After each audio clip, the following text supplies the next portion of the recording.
Welcome, everyone. This is Michelle Aubin here, and I am interviewing today Karen Alleyne-Means, and she's a intuitive business coach. And one of the things I really love to do is to introduce interesting people who have a unique take on things, especially on business and on how to grow your business. So I'm really excited to be sharing this time with all of you and with Karen. And welcome, Karen. I know we've spoken before, but this is our first interview today, so welcome. Thank you, Michelle. I'm so excited to be here. I'm excited too, and we had, thank you for the props. We had quite a bit of technical back and forth, so I just thank you for hanging in there, and we finally made it. I feel like we climbed the mountain together. We made it. Being flexible is the key in life and in business, so no stress. No stress, and you really hung in there with me to get this working, so I'm really glad about that. I appreciate that. So you and I have talked about what you do a little bit, and you've told me that you're an intuitive business coach, and I would love to hear you tell everyone what that means and how you work with people. Well, thank you. So yes, I am an intuitive business coach, and it's actually a holistic approach to doing business and working with my clients.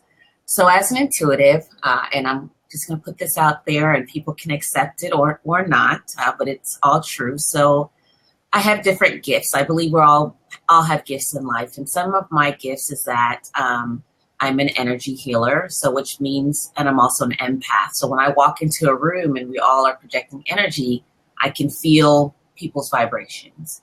I am also clairaudient, which means that, and might sound very strange, but when people text me messages or send me messages through Facebook, I actually hear it in their voice.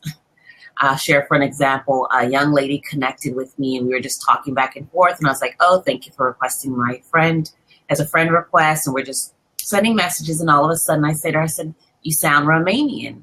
And she goes, oh, it's interesting, I am from Transylvania. And I was like, oh, I had a counterpart who was from Romania. And she said, oh, so did you listen to my videos? And I said, no. She said, but you said you hear me. And I said, I do. So that was kind of freaky. So I hear. I'm also clairsentient, which means I sense an energy. So to me, it sounds weird, but it allows me to work with my clients as an intuitive business coach with a specialty in sales and marketing. I can actually help my clients really hone in on their messaging, intuitively help them set their prices, in the sense that if they're saying one thing, I can connect with their higher selves and say, okay, tell me what you really feel about this, and we can get more direct about their messaging as well as their pricing, which is in alignment with their own highest self. In my opinion, when it comes to sales, sales is actually a spiritual thing that you're doing for someone, and it's a gift. So that's how I call it.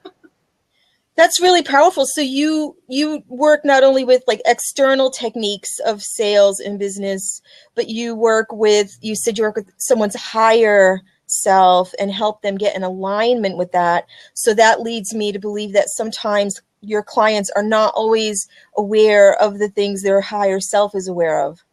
Correct. And as we all evolve, we all have access to our higher self and know, but you just might not be a way to tune in and channel it. Or get the information. So it's always a permissive basis that I'm asking permission, may I connect with your higher self? And we just have a conversation. And once I tell my client, like for example, I was working with one of my clients and she was setting her prices for a program.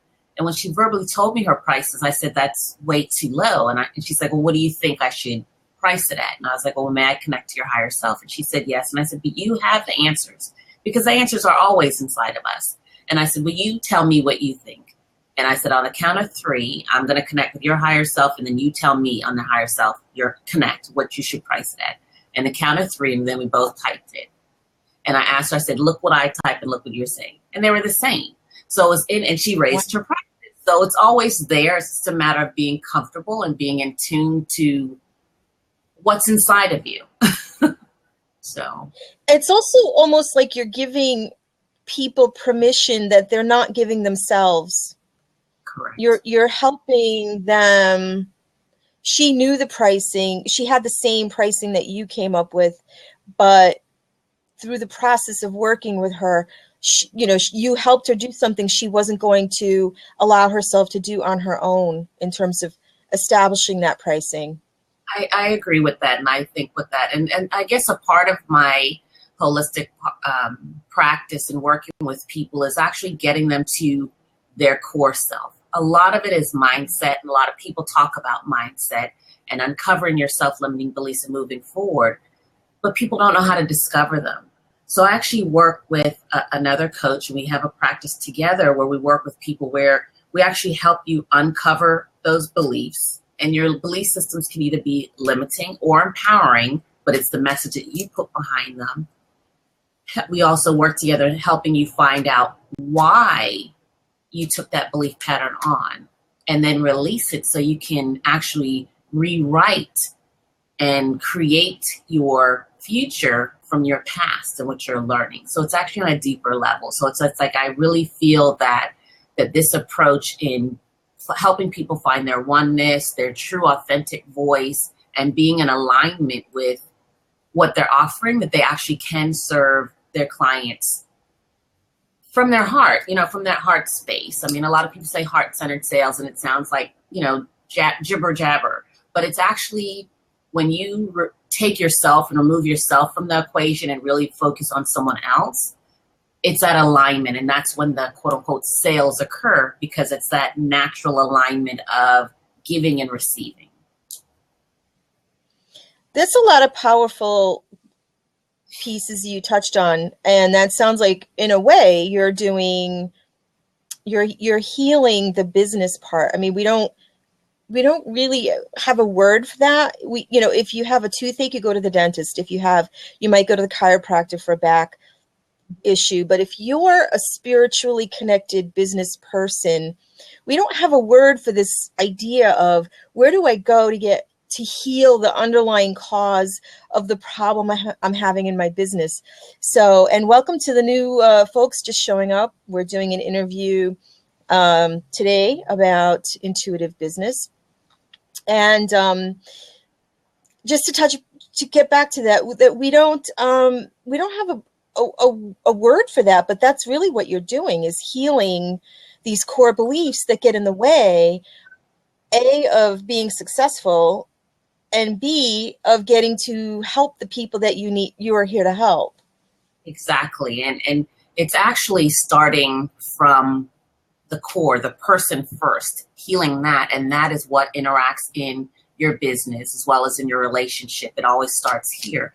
But a lot of people think, okay, I can be successful in my personal relationships and then not successful in business, or vice versa. And it's truly one and the same skill set, that if you're coming from a place of, the wholesome place being your core, it's the same. But there is a lot of healing that needs to go on. I think there's a lot of people who mask it for some reason or another. And it's the time is now to understand and embrace why we feel and do the things that we do, and rewrite that to make it better and to improve on it. I've heard it said that entrepreneurship is the best personal development program you'll ever come across. And, my own experience is definitely true, because there is no lying in your business. There is, if something isn't working, it will show up. And if you, let's say, have, I'll use my own experience with this, the whole thing that I got into with doing podcasts, interviewing healers, and now I'm interviewing business experts that are involved with healing. I had to overcome fears of being visible. Mm-hmm. And I don't know why they're there, but I've kind of spent my life, I guess, protecting myself. And so now my mission is to kind of be overcome that so I can bring people like you to a wider audience and the people that you serve, and this sort of like a higher mission, higher than my ego. So I have to get out of my own way. But I had to I had help working through that. I needed healers to help me work through that. So it's just interesting. Every little thing in business will show that to us if we're hesitating on something or if something isn't working right. Exactly. And it's a mirror. If you have, not you specifically, but if people are creating memes and posts and videos and they're putting it out there and they're like crickets and they're like, okay, I'm doing everything, but I'm almost invisible. I would say, okay, is there another place in your life that you're not communicating, or you're saying a message and it's not reaching in the way that it's intended? It's all in alignment and they all mirror. Or if something, if you're always keeping yourself in the victim role, in the sense that if something didn't work, it was because of something that happened outside of yourself. You know, where do you keep repeating that? And definitely healing needs to take place. Otherwise, these are life's lessons that we have to keep relearning. So instead of running away from them, you need to discover why it's there, heal it, and then keep moving forward.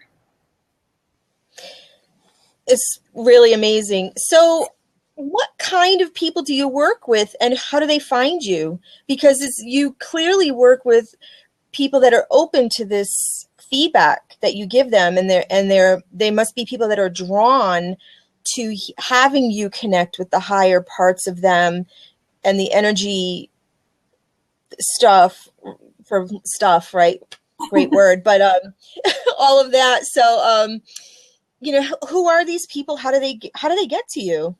Okay, well, I work with entrepreneurs. I would say 98% of my clients are women, just because for some reason you attract with what you are. So there are a lot of men who are in touch with their inner power, I'll call it that way, and are on a level of spiritual journey. But most of my clients are women. But they're either corporate executives or entrepreneurs who are on a spiritual journey. And they all seem to have similar characteristics this way. So my clients, age-wise, they're mid-30s plus. They have all achieved high levels of success in their professional life, but for some reason, they just can't get to the next level. They can't keep hitting the ceiling and they don't know why. They all have experienced some form of life-altering experience, meaning maybe a layoff on their job, or they didn't get a promotion, or it could be something health-related, or, you know, losing a partner. You know, they've had some type of life-altering experience that has really shaken them to the core. On the outside, looking at this person, people think that this person is so put together. They have the Midas touch, and it's the person that everyone emulates being. But that same person on the inside, they are, you know, they have self-limiting beliefs. They're filled with fear. They have self-doubt. They're lacking confidence, and they're almost feeling like a fraud because they're saying to themselves, if they only knew how I felt about myself, they wouldn't think this way about me. So those are the characteristics of the people that I work with. They come to me because I'm a business coach, not even more so the spiritual side, but because I'm a business coach with experience in sales and marketing. And they come to me because they say, oh, I hate to sell. I fear sales. I don't know how to connect with my clients, or my discovery calls, I'm not converting. However, I know that it's the inner game that needs work. So they might not necessarily come to me because of my intuitive skills, but they all have that same story underlining. And then once we connect, I start at, you know, are you open to receiving energy healing? Because that's something that I can do at long distance. Are you open to, they have that curiosity, and then it turns into them going on their own spiritual journey of, I call it levels of empowerment, getting to that fourth level of being empowered. The fourth level. So what's the fourth level? Well, I believe there's 4 levels to become an empowered soul. So the first level is being a victim. And as I said, that's when you're looking, everything happens, but outside of yourself. So you're in a victim role because it has nothing to do with you. It's everyone else's fault that something happened. The second level is I call the claiming of your power. So instead of blaming, you're no longer blaming. You're saying, okay, I am controlled. It's because of me that these things happen. I'm in control. The third level is when you start, is there a level of manifestation and channeling and saying, okay, is it the universe? Is it God? Is there a higher source that's enabling me to do the things that I do? You start saying affirmations and creating affirmations to create a positive side effect. You start the understanding of thinking what we focus on expands in the process of giving and receiving. And then the fourth level is that when you have regained what you've lost, and now you're focusing on moving forward, as well as now at this point, you're bringing someone along with you and helping them start their journey and process. It's always a journey and process, but it's different levels of where we are in our life, what we are open to understand and see. And are you able to work with people that are at each of the 4 levels, or do you mostly work with people that are in level 2 or level 3, that Yes, kind of thing? Yeah, all levels, because some people, it's at all levels. And I say all levels because there are a lot of people who are in the role and level of victim and they don't realize it. So it's helping them get that understanding, working on the mindset, but also going deeper than that, doing the matrix imprint of EFT to find out how they got to that place. Then they start transforming their lives. Did you just say matrix imprint with EFT? Yes. So okay. So some people, I want to untangle that, because I think I know what you're getting at, but some people might hear that or might just gloss right over that. So break that down a little. What is that? Okay, so most people are familiar with tapping, where you're tapping on the meridian points of, emotional points as far as where things are hidden in our body. So my counterpart, Sorsha, who I was talking about earlier, she does the matrix imprinting. So what it is, it's a deeper level of going back into the subconscious to the exact point of where this belief occurred. Tapping will help you reframe it, but we might not know where it came from. So it's our belief that all of our beliefs, good or bad, are formed by the age of 7 years old. And so the system that we uses and that we use together in our practice helps you go back to where was the exact point in time. Even if you don't remember, once you're working through the processes, you go back exactly to the point in time where it happened. Then once you uncover it, I'll give an example, for example, and I work with her also on different things. So we were tapping or working together the other night, and I had the belief system that I wasn't being heard. What I said wasn't having value. So I was like, all right, Sorsha, I need to get rid of this. Let's do our thing. So we're working together, and all of a sudden we're tapping and we're talking, and then all of a sudden it popped into my head. And she's like, okay, share with me. So I went back to when I was 6 years old, in the first grade, Catholic school in the Bahamas. One of the nuns would not allow me to go to the restroom at the end of the day. So what happened? I ended up peeing on myself in class. The kids laughed.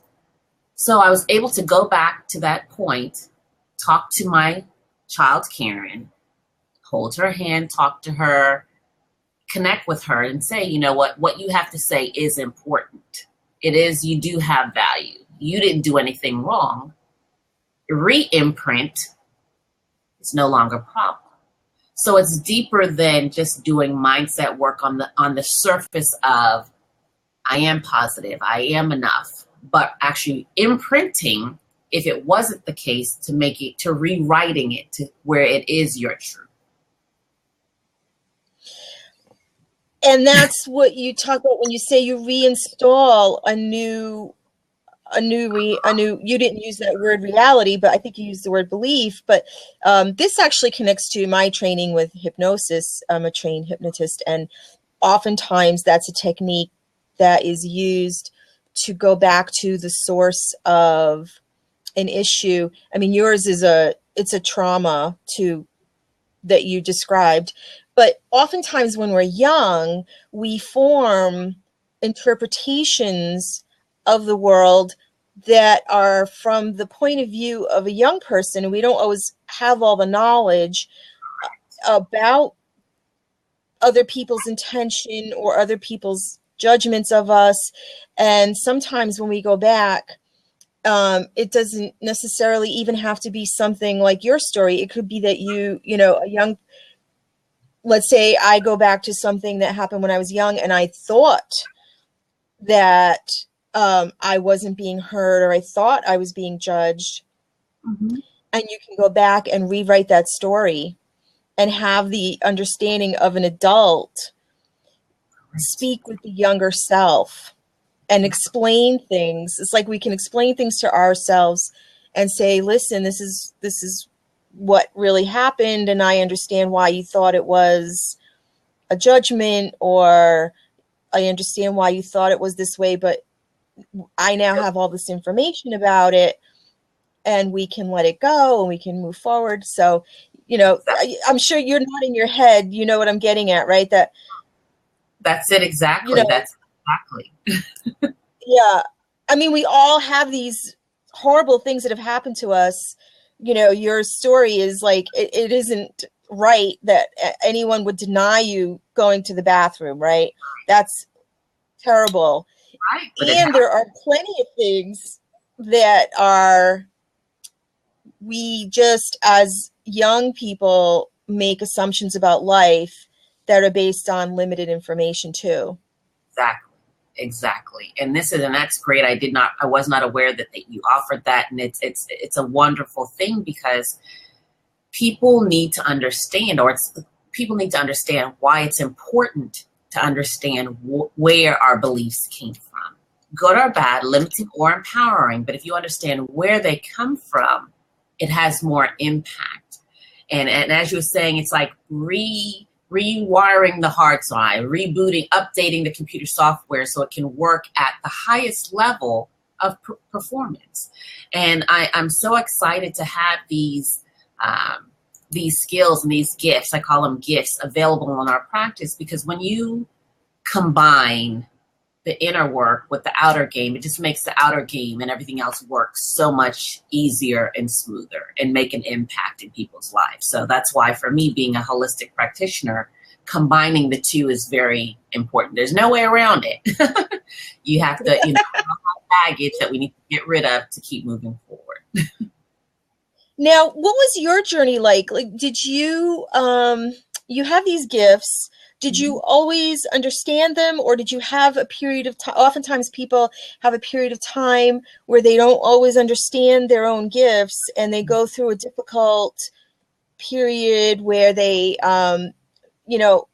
whatever that might be, maybe don't feel understood, or maybe they think there's something wrong with them, until they really understand those gifts.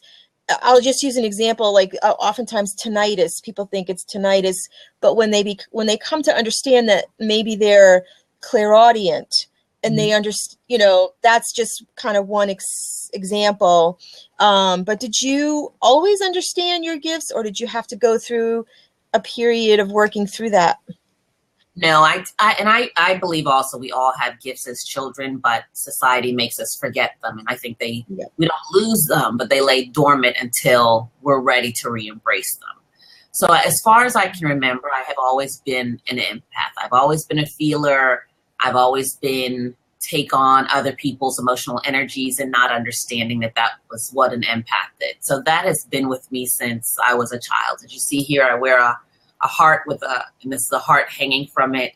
My sister tell me that I used to have a teddy bear with a heart, and his heart was in his pocket in a sleeve. And she used to tell me, oh, if the wind blows, you cry, you're just emotional. So instead of, as an adult, I had this made. I'm like, all right, I don't wear my heart on my sleeve anymore. Now my heart is from my heart. I'm still exposed. Right.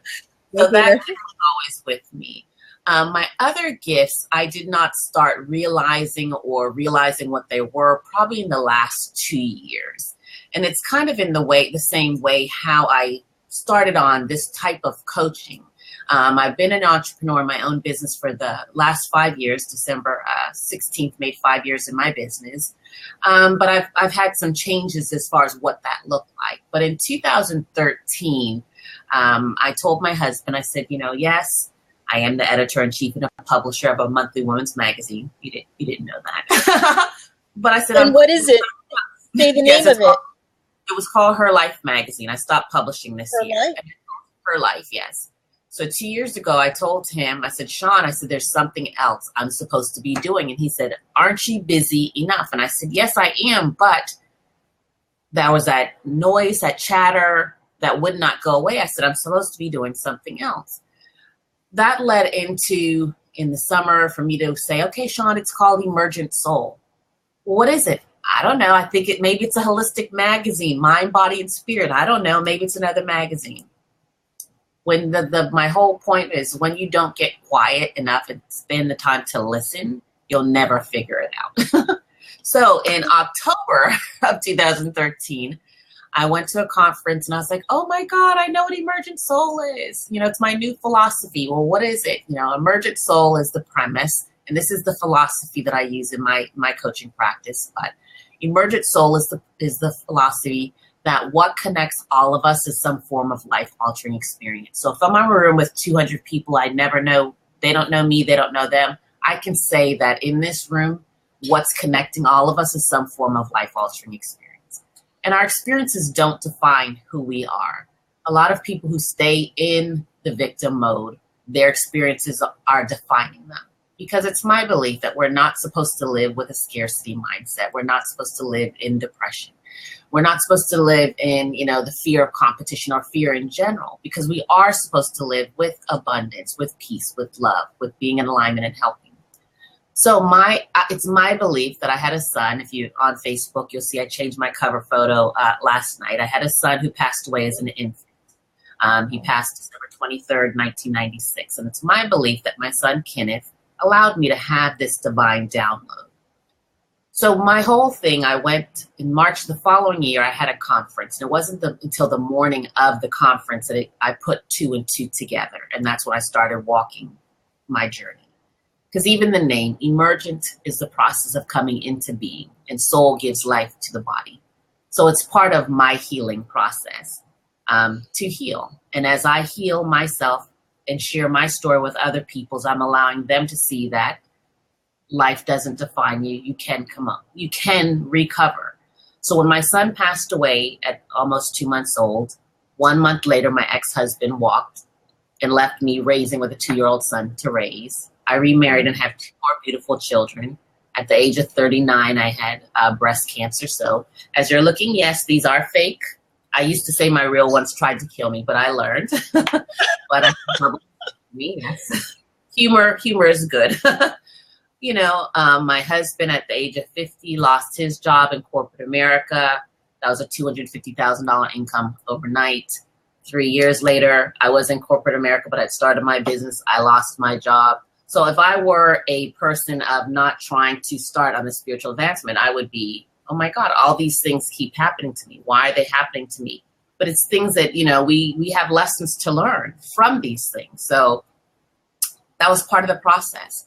So when I started coaching full time and working with my clients and saying, yes, you might have lost your job, but you can start over. You can recreate something else. It might not find your why. It's important to find your passion and your purpose for doing things. To create your own identity versus being Mrs. or Mr. and having that being your identity. And if it's taken away, you're left with nothing.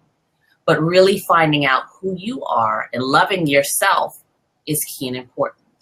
I've been in sales since, I think, growing up in the Bahamas, I used to sell candy on the side of the road. So sales for me is something easy and simple. But when a lot of people think of the traditional sales method of being, it's about me, it's for the money, I've got to get the most for the highest dollar, forcing, pressure, manipulate. To me, that's not sales. Sales is a spiritual thing that you do for someone else, not to someone else. Because if you think of it this way, if you have a product or service that can save a life or to impact someone and you don't offer it to them, you're actually doing them a disservice. So it's my belief, by taking my emergent soul philosophies of living in abundance, no fear, and being who you are to the core, and teaching people how to have enrolling conversations and doing for someone else, and healing the person at a core level so they can just be who they are. To me, it's just a beautiful thing. And that's what differentiates me from other sales and marketing coaches. And because I am intuitive and I started listening to my gifts and things coming, and I started being in tune with that, I can offer, this gifts to other people and help them become, because I think there's a lot of suffering and grief in the world, but the world is also a beautiful place. And once we can all share our gifts, it's just going to be wonderful. So you've said so much. So I'm going to hold on to the sales piece and come back to that, sales as a gift, because I think that's a really rich topic. But I also don't want to leave your whole story of your journey, because you talked about a lot of things that happened in your life that were challenges. And I just want to reflect that when you talked about the breast cancer, surviving that, and you were like, yes, these are fake. You did it with such, what's the word I have? You did it with, there was no shame. No. And our culture has been ambivalent about the breast cancer thing and about feeling bad. We feel bad for people that go through it, or we feel bad for someone that has to go through a body altering operation to save their life. But when, I just want to reflect what I saw coming through you. And this is just one of the things you mentioned in your journey that has been challenging, but that the energy behind it that comes through is of complete acceptance and self-love. And I'm picking up on that in this interview with you. And it's powerful. And all the other things you mentioned, lots of people have been through a lot of challenging things, in the past decade or so. I mean, and we look at the world, all over the world, there's all kinds of challenging, real devastating things people are dealing with. And so you haven't escaped any of that. You haven't escaped. It's not like you're sitting here saying, I'm a business coach and I've been untouched. Like, you've been touched by challenge. Yes. But It hasn't derailed you. Correct. And I'm not I saying guess that's what I want to get at. Sorry? It takes a time in different levels, I mean, I'm not going to say that when I heard the word that I have cancer, that I didn't freak out. I was diagnosed on my birthday. So I celebrate 2 birthdays now, my birthday as well as another year of being breast cancer free. I'm not saying I should say I'm not trying to imply that when my husband lost his job, that it didn't impact my family, or when I lost, my corporate job. These things did impact us, but it took a level of saying, okay, am I going to allow it to wipe me out completely and I'm just going to give up? Or am I going to take those things that I learned and rewrite my story to make an impact and do something else? That's all I'm saying. It's that reframing. Yeah. If I had, go ahead. I don't want to cut you off. I even think, it's even more powerful when you talk about your son, because you found a way, or you've uncovered a truth for you, that there's meaning in what happened that has helped you. Like, your story about it is that he is helping you with this bigger vision. Correct. Exactly. And I don't want that to go by either, because I can't think of a more devastating thing to happen than losing a young child. And your way of telling this is it's very empowering, and you're not minimizing what happened, but you're framing it as something that has great spiritual meaning for you. Exactly. And I know he's always with me. He would be 19, would have been 19 in October. His energy, he's here. I mean, he's always in my heart, you know, and in my with my children. And I know he's all around me. It's my belief that he's one of my little angels, my guides, guiding us through and directing. And from losing him and, you know, then losing my marriage right after, I mean, I still had a son that I had to raise. My oldest son is almost 21, but it took these things in that spiritual journey of I had to find out myself and find out who I am and embrace that. And those things that I have gone through allow me to, as I was saying, connect with other people to share with them. We were in Orlando a few years ago for a conference at IHOP very early in the morning, and we were working on my conference. I do an annual conference, and the waitress was like, "What are you doing?" And I was sharing Emergent Soul, and I shared that I had lost Kenneth, and she just looked. She said, "The waitress up there, her son just passed away tonight. Would you talk to her?" Mm. And I went up to her. This is a stranger. I didn't know her, and I just held her hands, and I said, "I know what you've gone through. I've lost a child." And we just looked at each other in the eyes, because it's one thing to tell someone that you can just imagine what you feel, but to really tell someone I've walked in your shoes, that's a bond that's unbreakable. You create a bond immediately, and it's just like a connection. And I spoke with her, and I was like, "Why are you at work, number one?" You know, and she's like, "Well, my son lived in North Carolina. I couldn't get there." And I just talked to her. And I shared, you know, what I was doing, and I shared my work, and I was like, "Here's my card. If you need anyone to talk to, I know, just know." And so I'm not saying by the end of the night, every time she would walk by me, she would touch me on the shoulder or, you know, something. And we had a bond. We were connected because it's one, you know, it was just beautiful. And I helped lighten her load, even though it's something that you live with every day. But I know I impacted her to make her night there at work a little bit more better. And she felt that I'm not alone. There are others out there who have survived this. And that's the whole thing when, you know, I talk about sharing your story in that bond. You're helping another person saying, "I know it's bad, but you can get up and do better. I know it might be a challenge now, but there is light on the other side of the tunnel." Not minimizing pain, not minimizing grief. I mean, I'm not going to lie. I was a basket case. I cried, you know. But and it's my belief that suffering and holding in a heart is how I end up with cancer, because cancer, it's my belief, and I have to preface that it's linked to grief. You know, so that was something I didn't let go. So it's just like, you can tell other people, "Hey, this was my path, but yours doesn't have to be so long," and why. But it's all up to the individual. Wow. So maybe she was at work because she needed to meet you. You know, maybe that was why she was there that night, really. No coincidences. And here it is, 2 days before his passing, and we're here. I think what you've shared is so powerful, because a lot of times, you know, I look to mentors out there. I look to business gurus, and I listen to training programs and things, you know, we all do. And if, you know, what I'm learning, you know, we're all human, but when people present their success story, we don't always get that behind the scenes look.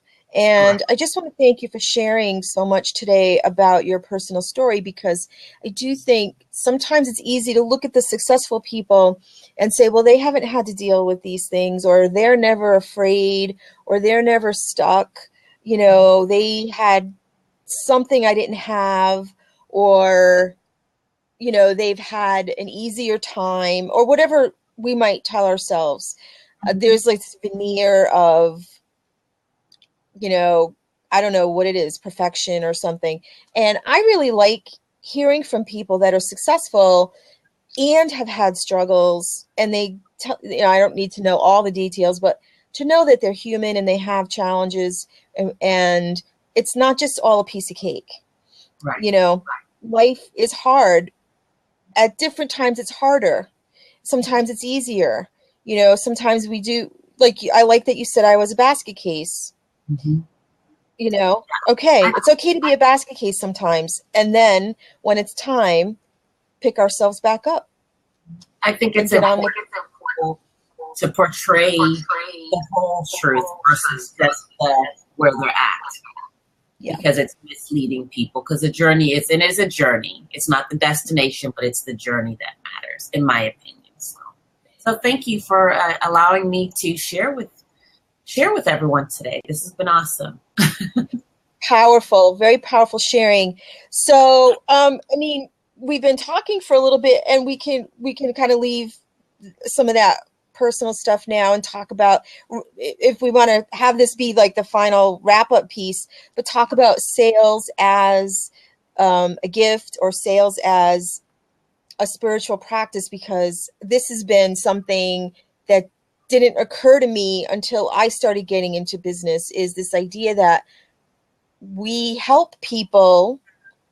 We're here to help people, and why do certain industries have a harder time with this? For example, healers, that I work with, or holistic professionals that I work with, sometimes have a hard time charging above a certain amount, or they have certain ideas in their mind, and plumbers don't have that, accountants don't have that, lawyers don't have that problem. They just say, this is my fee. But Right. Some of us have had a problem with, this is my fee, and this is how I can help you. Right. So can you say more about that? Yes. And it's very interesting. And yes, my healers, my intuitive, heart-centered coaches, they do have a hard time, or a more difficult time, when it comes to the sales. And the reason being is that they just want to really focus on the serving, not the business part of it, but just the serving. And that's why I said it is a spiritual gift about service. And sales is something that you do for someone, not to someone. Because it's my belief, you really can't talk, manipulate, or persuade anyone to do anything that they don't want to do. It's about a choice. So if you allowed the salesperson to use car salesman techniques and felt manipulated, you still made that choice, because you could always say no. But here's the thing, for my intuitives and my heart-centered folks, think about this. You ask the universe for abundance. The universe has provided you with gifts. You value yourself, and you make a difference, and you deserve to be paid handsomely for those gifts. You need to stand in your worth and saying, this is something that I'm doing for someone. If the person didn't have that void, they wouldn't be coming to you in the first place. So they need your services. And that's why I talk about having enrolling conversations. When you have enrolling conversations in calls, discovery calls, it's not a matter of convincing you to buy my product or service. It's about finding out where you are and where you want to go. And if I'm the person who can help you close that gap. Because if you could have closed the gap, you wouldn't have come to me in the first place. And it's not a matter of, I can provide you information, but it's a matter for the prospect or the client to say, okay, yes, they gave me information, but I still can't do it alone. Is this the right person to help me close that gap? It's also about focus. When you're going into your discovery calls and your calls with your prospects, the person who talks most, it should be the client or the prospect, because if you don't understand where they've been, where they want to go to, what obstacles or challenges that they have, you can't just willy-nilly. I don't believe in just offering a package, for everyone. It shouldn't be. They should have some similarities, but it shouldn't just be a standard practice. And you shouldn't be thinking about, okay, they said this, I'm going to say that. You really need to be present and focus on the information that they're telling you. And once you do that, it's about enrolling them into saying, yes, I am the expert. I'm the one who has the value to help you get where you want to go. So therefore, it's doing a service for someone to do someone. But you can't give away your services for free. You shouldn't discount, you can have a special, but get yourself off of the clearance rack. You have value because you're sending conflicting information to the universe. I want to earn this, but then they're giving you an opportunity. Oh, but only pay this much. Stand in your worth. And if you need the support, let me help you. Another heart-centered salesperson to a healer, allow it to help you, because it's a system, and there's step by step where you can say it in your own words. And that's why I always go back to, let's find your voice. to say it from your core center, your offering for your client, so it feels right for you. But you deserve to be paid. And when you make that shift, and I know I experienced this for myself when I made that shift from to making it about the client, Mm-hmm. then it's an enjoyable conversation. Mm-hmm. There's no pressure. Actually, Sorry. there really isn't a difference between listening deeply as a coach Mm-hmm. or listening deeply as a service provider and listening deeply in a sales conversation. Correct. It's entering with no attachment Yeah. to the outcome, and that's where the shift occurs. So I think that's great. If anyone listening to this is resonating with what Karen is saying, you can reach out to her. So Karen, I'm going to have the link to your website, but if you could verbally say how people can reach you, in addition to we'll have the link in the notes, but how can people reach you? So again, my name is Karen Alleyne-Means, and my website is my name. So that's KarenAlleynemeans.com. And you can find me on Facebook under the same name, as well as Instagram. Twitter, my handle is Emergent Soul, EmergentSoul. And thank you for this opportunity, Michelle. This has been very wonderful and refreshing, and a good break before the holidays. And it's very exciting, and I appreciate it. I have a passion It is. for what I do. It's been my pleasure, but I actually had one more question for you. I wanted to get you, people can contact you, but I want my final question to be, and I'll do my thank yous after this question, but what has been the most surprising thing about being in business? As a business to business person, this is a question I want to help, explore. And I'm just curious, like, what over the past couple of years, what has surprised you the most about business? Not necessarily challenge, Okay. but what has been most surprising to you? I would, and it's funny we talked about this morning, but it's the role of how technology has played into, the coaching or all that realm. I came from an industry and a background where it was, one-to-one in person. I still have conferences, speak from the stage.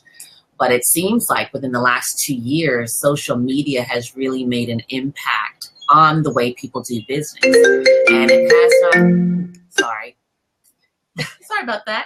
Speaking of technology, But it's beautiful because I have clients in Australia, I have clients in the UK, in Canada. Technology has made the world small because I really do believe that we're meant to serve people, but by the use of technology and the internet, it still makes it small enough for business to take place. So it's been a good thing. wonderful. And it's allowed us to connect, and it's going to allow me to upload this to my soon to exist YouTube channel. So hopefully people will find you there. And it's been really, once I got my head around technology, and it became fun. It's one of those other things that was, at first I was like, not so good at figuring things out. Mm-hmm. And I've become a little more comfortable. But you saw this morning, we had to go through a few trials. We did. We didn't give up. Never quitting. We made it. Yeah. That is the point. Yeah. And on that note, thank you so much, Karen, for sharing all of your insights and wisdom and your unique combination of gifts and talents. And I'm sure the people that are meant to find you will listen to this and be able to find you. So I really appreciate the connection with you today. Thank you for introducing me to Blab. I'll be back. This has been wonderful. It's been my pleasure to serve. Great. So I'm going to stop the recording in a moment, but thank you everyone for joining us, and we will see you next time.